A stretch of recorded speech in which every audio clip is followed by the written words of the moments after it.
Salut à tous les amis, c'est Bastien et on se retrouve pour une vidéo sportive. Alors étant un grand fan de sport en général et en pratiquant quand le temps libre le permet, le sport fait une partie intégrante de ma vie et c'est un réel plaisir de vous proposer une vidéo sur ce sujet. Pour cette vidéo, on parlera de sport que je regarde depuis plusieurs années et que je connais assez bien. Pour chaque sport, je vous ferai un petit top 3 pour expliquer mieux mon choix avec des petits extraits vidéo à chaque fois. Évidemment, certains classements vont paraître totalement clichés, mais certains sportifs sont tellement incroyables que je n'ai pas trop le choix. Les sports dont je vais vous parler durant cette vidéo s'affichent maintenant. Évidemment, ce classement est totalement subjectif et avoir votre avis m'intéressera toujours. Allez, c'est parti. On commence avec le tennis et c'est de loin le classement le plus difficile que j'ai eu à faire parce que même si depuis les années 70 les champions étaient nombreux et surtout très variés, trois d'entre eux ont pu se démarquer largement non seulement par leur talent mais surtout pour leur longévité. Bon, pour les femmes on mettra Serena Williams sans aucun doute, suivi de très près par Steffi Graf, mais pour les hommes et pour la troisième place je mettrai Rafael Nadal, maître incontesté de la terre battue et de loin le plus grand joueur de tous les temps sur cette surface. Rafael Nadal brille également sur les autres surfaces avec 85 titres dont 19 grands chelems remportés. That's almost an outburst from Nadal, isn't it?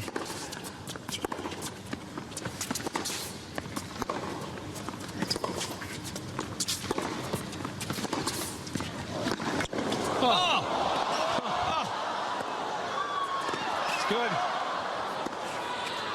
Oh, come on! Phenomenal! No way! Deuxième place pour Novak Djokovic qui est de loin le joueur le plus complet sur le circuit actuellement, que ce soit au niveau mental ou physique, Djokovic est exceptionnel. Avec 79 titres remportés dont 19 tournois du Grand Chelem remportés, Djokovic deviendra, je suis sûr, le joueur le plus titré du tennis mondial dans les prochaines années.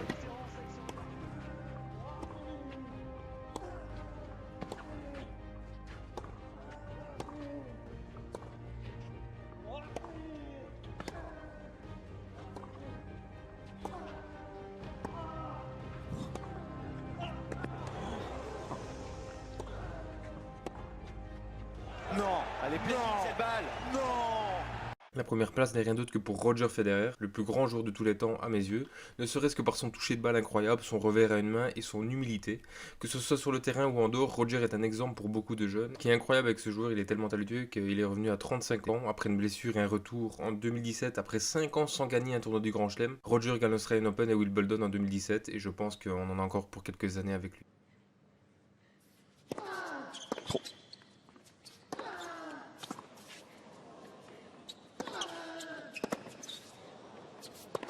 Quelle défense là?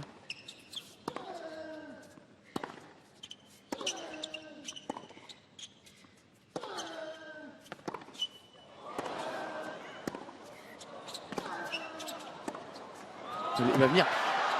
Quel point? Quel point?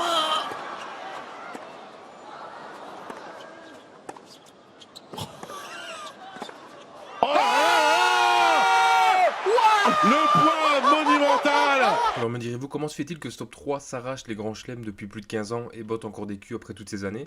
Faut savoir qu'au tennis, il existait un Big Four qui était composé de ce top 3 et d'Andy Murray qui écrasait tout le monde lors des grands chelems début des années 2000, 2010 je dirais plus ou moins. David Goffin est l'exemple parfait, il arrive top 20 à un âge très précoce et en arrivant à ce niveau, il arrive à avoir un style de vie très confortable et à partir de ce moment-là, soit vous restez à votre niveau et vous gagnez votre vie, ou soit vous travaillez encore plus dur pour commencer à gagner les grands chelems. Et malheureusement, je pense que beaucoup de joueurs préfèrent jouer sans se surpasser. Évidemment, pour arriver au niveau où ils sont, c'est quelque chose d'exceptionnel, je dis pas le contraire, mais si vous voulez arriver au statut de légende comme Federer, Nadal, Djokovic et Murray, il faut travailler le plus possible et malheureusement, beaucoup se reposent sur leur acquis. Dominic Thiem est le seul joueur à l'heure actuelle qui me donne cette impression de vouloir se surpasser pour gagner des grands chelems et je pense que c'est celui qui, après notre trio de légendes, va commencer à en gagner petit à petit. Autre chose qui est très importante, c'est que la rivalité du Big Four a obligé Federer, Nadal, Djokovic et Murray à se surpasser constamment et je pense que quand ces trois-là prendront leur retraite, le monde du tennis sera vraiment triste. La boxe anglaise, le noble art, dans les années 90-2000, la boxe a vu un nombre incalculable de grands boxeurs poids lourds. Je pourrais vous faire un top 20 facilement, mais il fallait faire des choix, même si mon top 3 va vous paraître irréaliste. Sachez que le premier n'est en aucun cas contestable. En troisième place, le Gypsy King Tyson Fury, beau bébé de 2,5 m pour 115 kg. Issu d'une famille de gitans, Fury est un bagarreur né. Son style de boxe n'est pas le plus beau à voir, mais son punch et sa capacité d'encaisser est légendaire. And the right hand followed by the left, and here's Fury. The back of his head snapped off the canvas.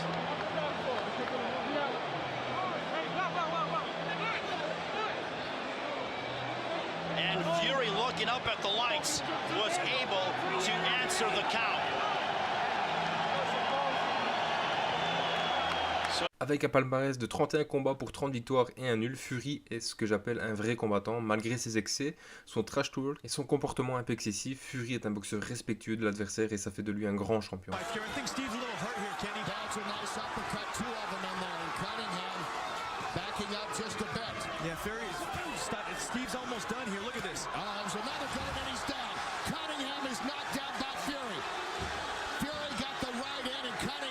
Deuxième place pour le légendaire Mohamed Ali. Alors je ne pouvais pas faire ce top sans cette icône qui est encore aujourd'hui ce poids lourd avec un style de boxe peu orthodoxe, également connu pour son goût du spectacle, sa personnalité provocatrice, ses prises de position religieuses et politiques. Ali est couronné sportif du siècle, rien que ça, en 1999. Il est également devenu le premier triple champion du monde poids lourd avec un palmarès de 61 combats dont 56 victoires et 5 défaites. Mohamed Ali reste l'un des meilleurs boxeurs de tous les temps et comme il le disait, vole comme le papillon, pique comme l'abeille.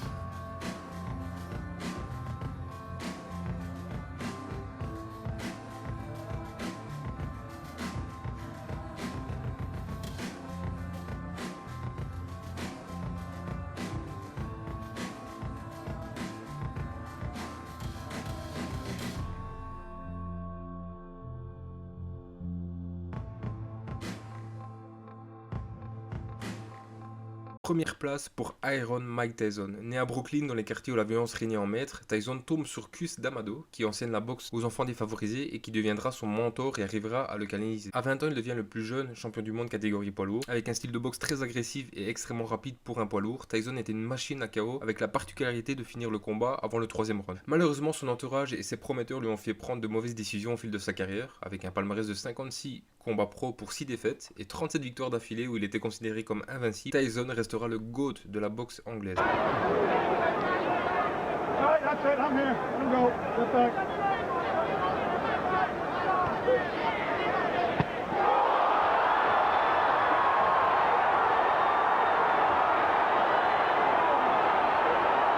La boxe anglaise regorge de champions emblématiques. Contrairement aux autres sports, il est difficile de faire des carrières à rallonge tout en restant au top de sa forme. Ces boxeurs ont su se démarquer par leur talent et leur capacité à faire de leur poids une force de la nature. Le basketball, encore un sport où le nombre de légendes est très important et très subjectif selon les avis des experts. Si certains noms reviennent souvent, je suis sûr que ma première place ne vous étonnera pas une seule seconde. On commence en 3ème place avec LeBron James de 2,6 m pour 113 kg, qui joue en ailier et ailier fort. Il est le 3e marqueur le plus prolifique de l'histoire de la NBA, commençant à Cleveland en 2003. Il quitte ceux-ci en 2010 pour rejoindre Miami où il remportera 2 titres de champion NBA. En 2014, il choisit de retourner à la maison au Cavaliers de Cleveland qu'il avait drafté en 2003 et il explique qu'il rêve de gagner un titre de NBA avec elle. Et en 2017, après une finale épique avec ce move,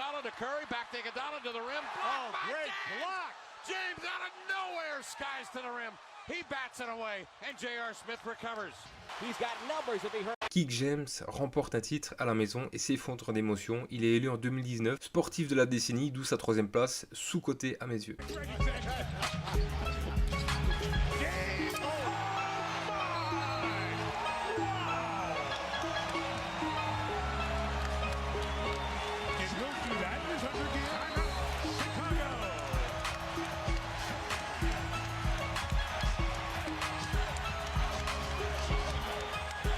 On enchaîne tout de suite avec la 2e place pour le regretté Kobe Bryant, 1,98 m pour 96 kg, qui évoluait au poste d'arrière. Il fait partie des rares sportifs à évoluer dans la même franchise des Lakers de Los Angeles 20 ans de suite, où il formera avec Shaquille O'Neal l'un des duos les plus dominants de l'histoire de la NBA. Kobe faisait partie des joueurs capables de faire gagner le match à lui seul. Quand il était en mode tryhard sans dire un mot du match, il était capable de performances dignes des plus grands. Le meilleur exemple reste les 80 points inscrits contre les Toronto Raptors en 2006, qui restera la 2e performance de l'histoire de la NBA. Il terminera sa carrière en 2016 avec un dernier match où il inscrira 60 points, ce qui résume bien sa carrière phénoménale.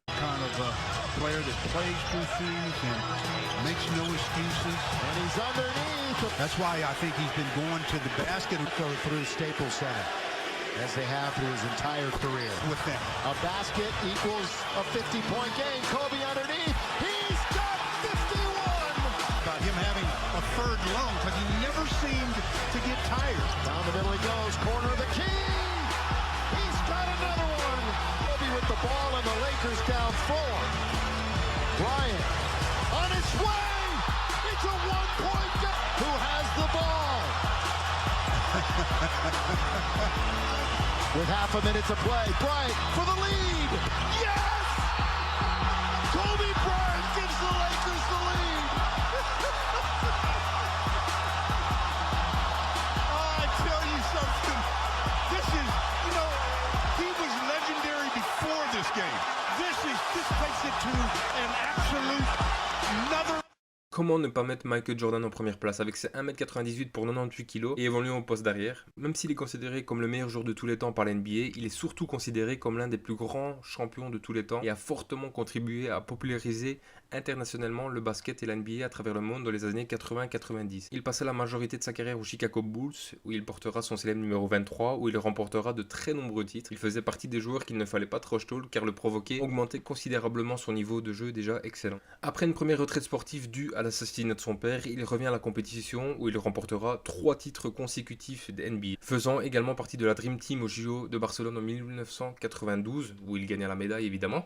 Michael Jordan a littéralement tout gagné et puis comment ne pas mettre en première place le joueur qui a réussi à battre une équipe d'extraterrestres avec Bugs Bunny dans Space Jam.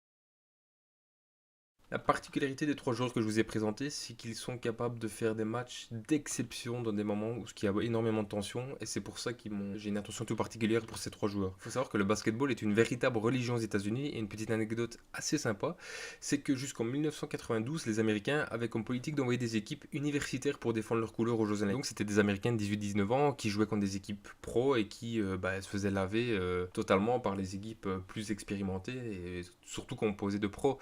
Et donc en 1989, pour laver l'affront de leur médaille de bronze de 1988 à Séoul, les Américains demandaient à la FIBA d'autoriser les joueurs NBA à participer aux JO, ce qu'ils acceptent. Et en 1992, naîtra la Dream Team qui bottera le cul de tout le monde à Barcelone et qui mettra tout le monde d'accord sur la suprématie des États-Unis au basketball, qui est encore d'actualité aujourd'hui.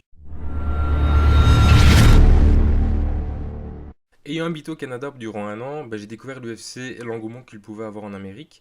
Regardant déjà en Europe, j'ai appris à apprécier ce sport qui est l'un des plus physiques et complets qu'il existe. Pour ce classement, je privilégie encore une fois les gros gabarits. On commence avec du lourd, avec le last empereur Fedor Emelianenko, j'espère que je le dis bien, russe de 106 kg pour 1m83, considéré par beaucoup dont moi comme l'un des meilleurs pratiquants poids lourds des années 2000. Il est spécialisé dans le sambo, qui est un art martial qui mélange judo, boxe et lutte. Très efficace contre nombreux de ses adversaires, je vous rappelle qu'il n'a aucune défaite en 10 ans de carrière. Fedor est un exemple de combattant complet et toujours respectueux de l'adversaire. Il refusa l'UFC préférant se battre au Japon à l'UFC Pride. Je ne pouvais pas faire de top MMA ou UFC sans Fedor qui reste un exemple tant sur le plan humain que sportif.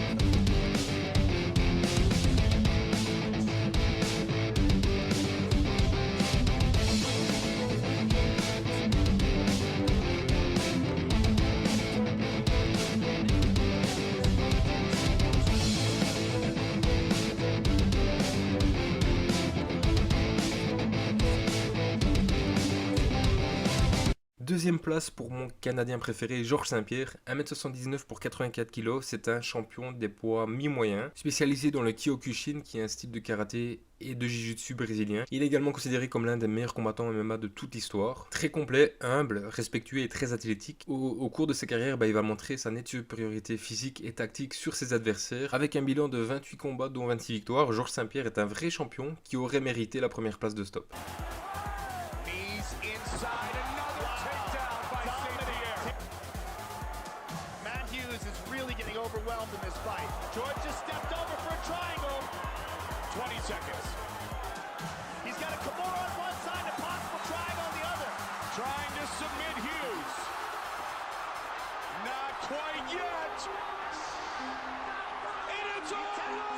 Première place pour la légende absolue Anderson Silva, 1m88 pour 84 kg et évoluant en poids moyen mi-lourd et spécialisé dans le jiu-jitsu brésilien, taekwondo, muay thai et judo, dont il possède presque toutes des ceintures noires avec plusieurs dan. Alors en plus d'être considéré comme l'un des meilleurs combattants MMA de tous les temps, il est considéré comme l'un des meilleurs combattants tout poids confondu durant plusieurs années, notamment grâce à ses temps d'invisibilité dans l'organisation UFC. Il est de loin le combattant le plus complet que j'ai pu voir, même si son arrogance lui a porté préjudice et il s'est mangé un bon gros KO. Speed difference. Yeah. Wow, he tried a crescent kick on him. Anderson. Oh my, he got hit! Look at the finish it! It is all over! Chris Weidman is the UFC!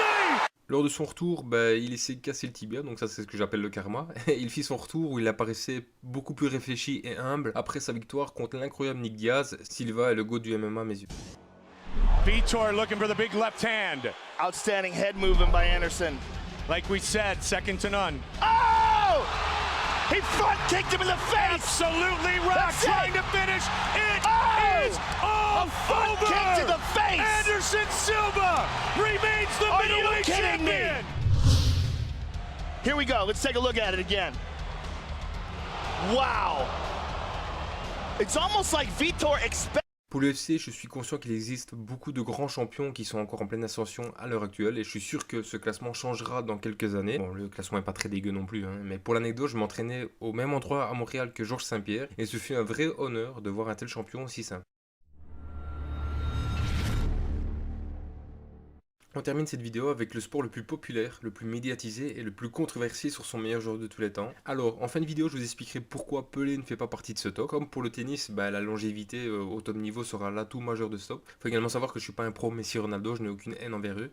Mais quand les résultats sont présents, je ne peux pas faire autrement. Troisième place, on commence avec Ronaldo, le Brésilien. Le joueur qui a marqué mon enfance déjà pour sa coupe peu conventionnelle, mais surtout pour son niveau de jeu exceptionnel. Vainqueur de 2 Coupes du Monde en 1994 et 2002 et meilleur buteur de celle-ci. 2 fois Ballon d'Or, champion olympique et joueur phare du Real Madrid durant plusieurs années, Ronaldo reste l'un des plus gros talents des années 90-2000.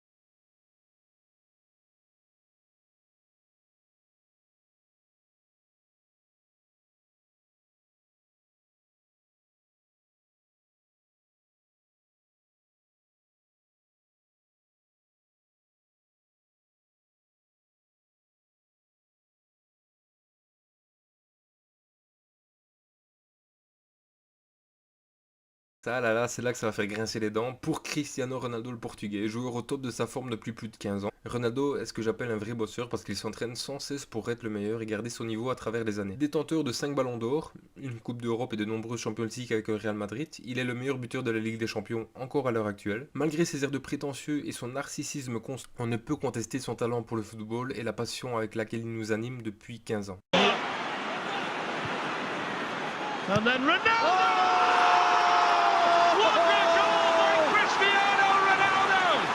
Sensational! The greatest marksman in the history of the Champions League with an absolute beauty! My word, if you pipe up to us, all the Juventus fans around us are on their feet applauding. What an incredible sight. You can see around the ground, not just the Real Madrid fans, the Juventus fans. I mean, this is nice to pick out Lucas Vazquez. And watch this, everybody. Et on termine ce classement à la première place avec Dugarry. Non, je rigole totalement. On la termine avec Lionel Messi, l'Argentin. Joueur au top niveau depuis plus de 15 ans également. Contrairement à ce que beaucoup de gens pensent, Messi a un talent naturel pour le football, on peut pas le nier. Mais c'est également un bosseur, il bosse très dur à l'entraînement. Il possède 6 ballons d'or et un soulier d'or européen. Il est également détenteur de nombreux records, meilleur buteur de l'histoire du championnat d'Espagne, du FC Barcelone, de la sélection d'Argentine et autour de plus de 700 buts en carrière. Il détient depuis 2012 le record mondial du nombre de buts inscrits sur une saison, 73, et sur une année civile, 91. Étant champion de nombreuses fois avec le Barça et gagnant 3 Champions League, Messi est souvent critiqué sur le fait de ne pas prendre de risques dans sa carrière et de ne rien faire avec son équipe nationale. Alors, concernant le fait de ne pas partir du Barça, c'est assez simple. Messi il a été pris en charge depuis tout petit par ce club qui a payé ses soins et qui l'a permis de jouer au football à un top niveau. Pourquoi il cracherait dessus en changeant de club tout simplement? Surtout qu'il considère le Barça comme le meilleur club du monde. En ce qui concerne l'équipe nationale, il perd 4 grosses finales, une Coupe du Monde et 3 Copa América. Je pense que s'il avait gagné, ça aurait fait aucun doute que c'était le joueur au-dessus de tout le monde, même s'il est déjà de base. Il peut être aussi fort qu'il le souhaite. Si vos coéquipiers ne sont pas à la hauteur d'une finale, salut Higuaín, ce n'est pas de sa faute. Mais c'est un joueur qu'on n'aura peut-être plus jamais. Peu importe ce que vous l'aimez ou pas, c'est un joueur d'exception. Et douter de son talent alors qu'il reste dans le même club ou ne gagne pas de Coupe du Monde, et alors qu'il la mérite très largement, c'est ce que j'appelle être un footiste. I cap a la dreta per Xavi, assistència de Xavi, més cap a la dreta per Messi, Messi, Messi, Messi, Messi, Messi, Messi, Messi, immens Messi, encara Messi, encara Messi, encara Messi, encara Messi, encara Messi, encara Messi, encara Messi, encara Messi, encara Messi, encara Messi, encara Messi, encara Messi, gol, gol, gol, gol, gol, gol, gol, gol, gol, gol, gol, gol, gol, gol, gol, gol, gol, gol,